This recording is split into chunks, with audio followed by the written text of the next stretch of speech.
Welcome to Amazing World Channel.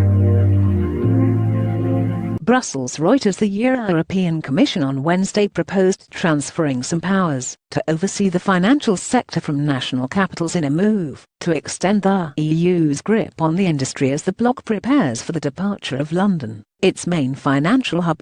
The proposal is part of a broader long-term plan that could lead to common supervision of the European financial sector and widely expand European Union regulators' clout over foreign firms that operate in the EU.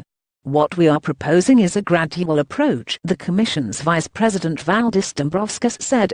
He said the move was ambitious but realistic. Eventually we could arrive at a single European capital market supervisor, he told a news conference in Brussels. The Commission's proposals need the backing of EU states and lawmakers. EU states have been traditionally reluctant to give away supervisory powers, but the decade-long financial crisis has allowed major changes, with the European Central Bank taking oversight of the Eurozone's largest banks. The strengthening of EU supervision on capital markets was made more urgent by Britain's vote to leave the EU, which will deprive the EU of its main financial centre in London. Finance in Europe is changing due to the departure of the UK from the EU, Dombrovskis said, adding this had increased the need for a convergence of supervisory practices to avoid so-called regulatory arbitrage, whereby EU countries try to attract firms from Britain with legal sweeteners.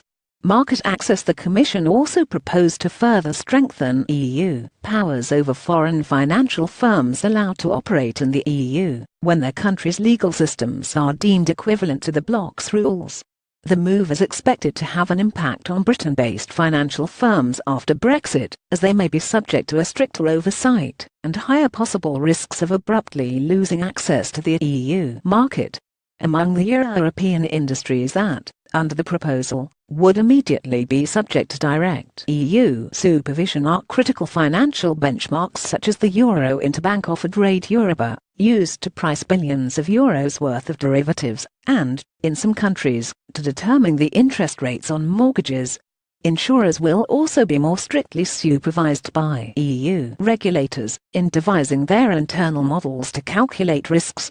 Regulated funds that are allowed to be sold across the EU, including venture capital funds and long-term investment funds, will also fall directly under the oversight of the European Securities and Markets Authority (ESMA), which will be beefed up to deal with expanded tasks.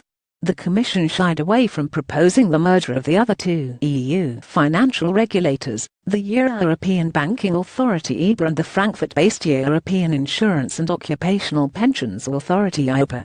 It had earlier suggested the merger, as the EBA will leave London after Brexit, but opposition from EU states, who are wrangling to host the relocating agency, forced the EU executive to drop the proposal. The ESMA will also be granted powers to directly monitor transaction data in markets. AFM, a lobbying group for the European financial industry, broadly welcomed the plans to increase supervisory convergence, but was cautious on data oversight. The idea of ESMA receiving transaction data directly from market participants is to be supported to the extent it does not lead to additional reporting burden or duplication, Simon Lewis, AFM chief executive, said. Reporting by Francesco Guerrasio at Frank Guerrasio, editing by Janet Lawrence or Standhardt Thompson. Reuters Trust Principles.